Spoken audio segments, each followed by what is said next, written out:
At Newark Liberty International Airport. This is a live look tonight where there were 366 delays and 160 cancellations. The airport's been plagued with staffing issues and equipment failures. And at one point last week, air traffic controllers lost contact with all aircraft. Fox 5's Linda Schmidt shows us the mess is not expected to be fixed anytime soon. Well, the Air Traffic Controllers Union and the FAA saying that total communication with planes in the air went dark one day last week. I think it's an absolute tragedy. Many passengers at Newark Liberty Airport questioning why air traffic controllers would ever lose contact with aircraft. It happened last Monday and lasted about 90 seconds. The union saying air traffic controllers temporarily lost radar and communications with the aircraft under their control, unable to see, hear, or talk to them. That's pretty frightful. I mean, I don't know what's going on in this country. To recover from the stress, the union says some air traffic controllers have taken time off. However, that is adding to the staffing shortage crisis. The communication breakdown started a cascade of delays and cancellations that have now lasted more than a week. We were supposed to take off at 4:30, and our flight's delayed till 10:46 p.m. The FAA saying our antiquated air traffic control system is affecting our workforce. As Secretary Duffy has said, we must get the best safety technology in the hands of controllers as soon as possible. New Jersey Governor Phil Murphy is asking Transportation Secretary Sean Duffy to prioritize the New Jersey-New York region for technology and facility upgrades. The FAA is really a mess. Senate Minority Leader Chuck Schumer wants the chaos investigated. We have a 1990 technology being used in 2025, and we have safety issues, plain and simple.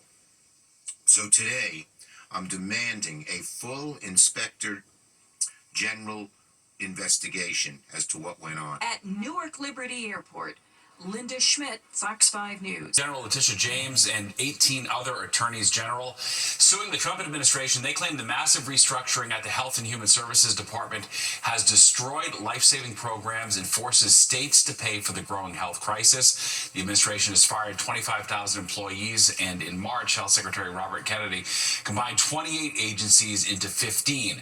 The attorneys general are asking a judge to vacate that directive. It's the countdown to the conclave. Cardinals from around the world will meet this week to elect the next leader of the Catholic Church. All right, Fox 5 Sharon Crowley joins us live in studio with what we can expect. Sharon. We're following every minute of this, right? Us and everyone around the world. Picking a new leader of the Roman Catholic Church begins in secret this week. The cardinals in the conclave will follow the centuries-old traditions and sacred rituals. Since Pope Francis died on April 21st, the cardinals have been arriving from around the world and having meetings ahead of the conclave that begins Wednesday. It will be the largest in history, with 133 cardinals taking part. Votes will be taken each day until 2/3 of the cardinals agree on the same name. And this will be the most geographically diverse conclave also in history. Wednesday morning, they'll begin the day with Mass in the Pauline Chapel, and then they process into the Sistine Chapel, praying to the Holy Spirit, Veni Creator Spiritus, come Holy Spirit, praying that the Spirit will inspire them to make, of course, the right choice. And I mentioned the worldwide interest surrounding the mystery of who will be the next pope is even prompting some to bet on it. That's right.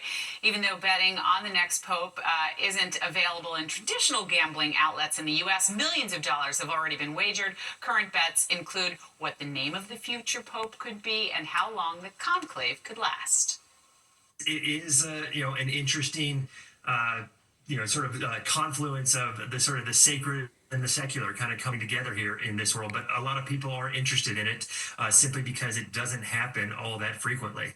And there's not a lot of information out there. So people are placing their bets based on, some of them it's just because they're betting on sort of a home country. If there's information out there, that means there's money to be made from smart bettors, then they'll bet. But with something like the Pope, it's done pretty much in secrecy. And there's not as much interest in it, so there's not as much money to be made, so it kind of drives down the volume in those markets. Well, since this process is, of course, shrouded in secrecy, bettors are basically guessing with very little to go on. In fact, in 2013, bettors considered Pope Francis to be a long shot. It serves you right if you're betting on that. That's right. That's right. Sacrilegious. All right, Sharon, thank you so much. Well, Israeli officials say ministers approved a plan to capture all of the Gaza Strip for an unspecified amount of time. The plan would also call for Palestinians living in Gaza to be forced further south and see Israel take over humanitarian aid distribution. Its approval came hours after the Israeli military chief said the army was calling up tens of thousands of reserve soldiers. Well, tariffs are turning into sale pitches. Retailers are using the trade war to reel in customers. That's right, but of course, not everything's going to be hit with the same price hikes. An economist weighs in on if buying now is the right move for you. An offense fight in Queens. Why people in the neighborhood say the structure is creating problems for pedestrians and drivers. The stars dazzling at the Met Gala, sporting their best superfine tailoring. This is a look at Nicki Minaj, who just walked the blue carpet. We're going to take you live to the event and show you some of the best looks of the night. Causing a fuss in East Elmhurst, Queens. All right, the structure is surrounding a business, and as Fox 5's Duarte Geraldino shows us, that's creating a hurdle for pedestrians and drivers. In Queens, on 77th Street and 19th Road, there's an industrial lot where some pretty unsavory things wind up on the sidewalk. Finding needles, used condoms. Anthony Della Vecchia owns the property. In January, a woman fell on that sidewalk on 19th Road. His security cameras caught it all. All I saw was do a face plant. We got pictures of her with her cell phone on the floor, her face there, the puddle of blood, and napkins. That woman sued. The original lawsuit was for us, the city, every one of my corporations. The city refused the lawsuit. How could they refuse?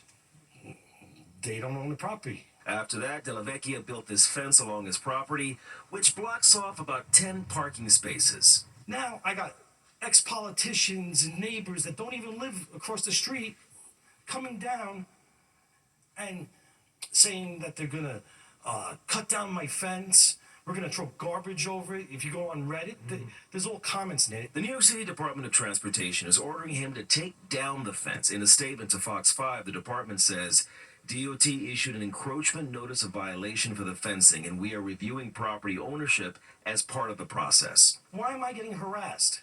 I have some documentation. Okay? If the city wants the property, pay me market value for it. $3,500, $350, $400 a square foot, that's over $1 million. To prove his point, he pulled out some maps and property titles. Where does the sidewalk exist versus your property? Okay, the sidewalk is inside the blue line. Okay, from the dotted line to the solid line. That dotted line is on the other side of this fence, but the blue area, it includes the sidewalk and even a portion of the street.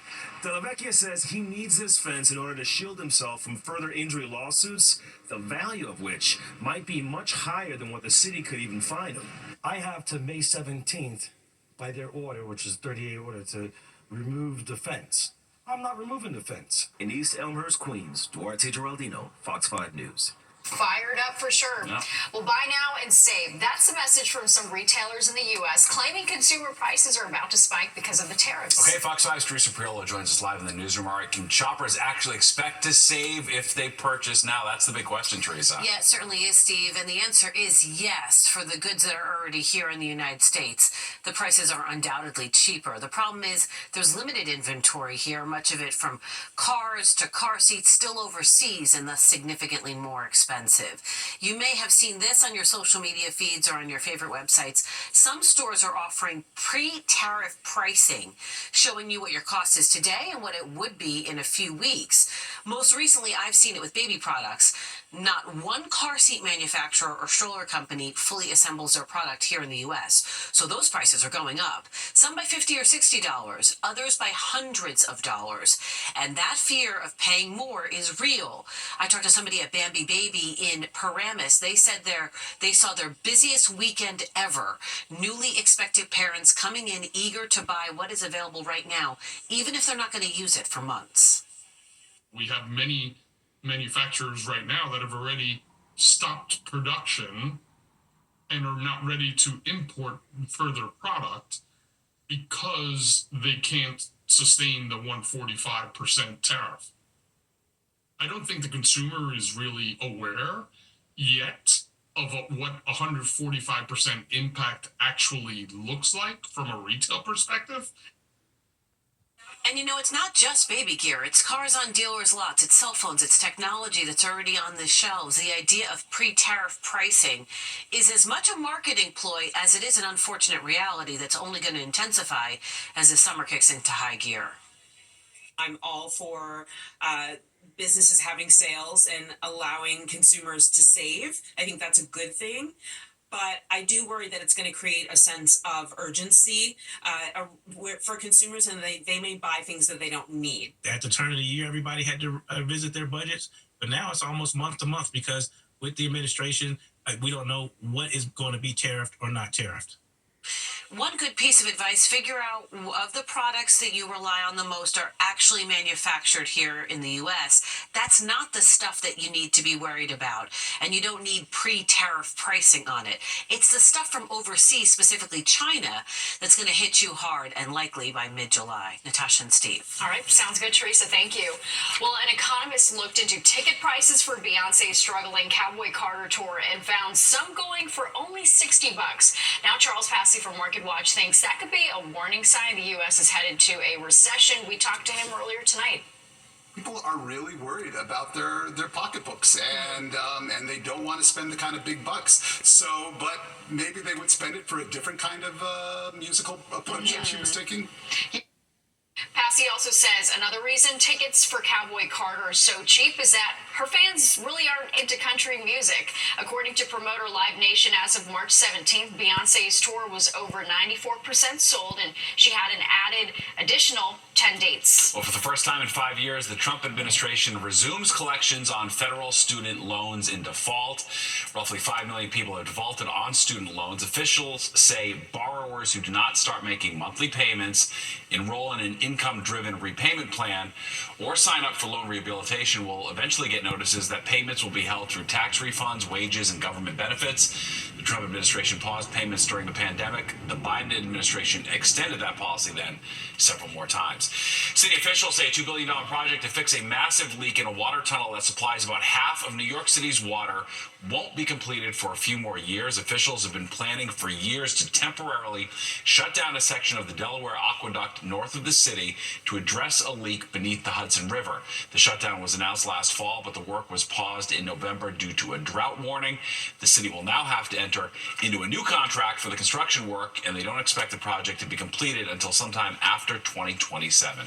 Well, the Army is pausing flights near Reagan National Airport after another close call. This comes after 2 commercial planes had to abort landings last week because a Black Hawk helicopter flying to the Pentagon got too close. The NTSB and FAA are both investigating. In January, 67 people died when a passenger jet collided with a Black Hawk helicopter near Reagan Airport. Thousands of union workers at Pratt & Whitney in Connecticut going on strike today after their contract expired late Sunday. The workers rejecting a 3-year deal from the jet engine maker. Union leaders say they're concerned about wages, retirement, and job security, but the company says they've offered a fair contract and have no plans to resume negotiations. This is the first work stoppage at Pratt & Whitney since 2001. New Jersey officials are trying to make it easier for residents to get a real ID. The New Jersey's Motor Vehicle Commission is making an extra 5,200 appointments available for anyone who wants a real ID. Starting Wednesday, it'll be required to board all domestic flights, but you can also use your U.S. passport to board. Well, science lessons becoming a bit more hands-on. That's right, how a coral reef in the classroom is helping students dive into a special research program. All right, a little later, we're going to take you inside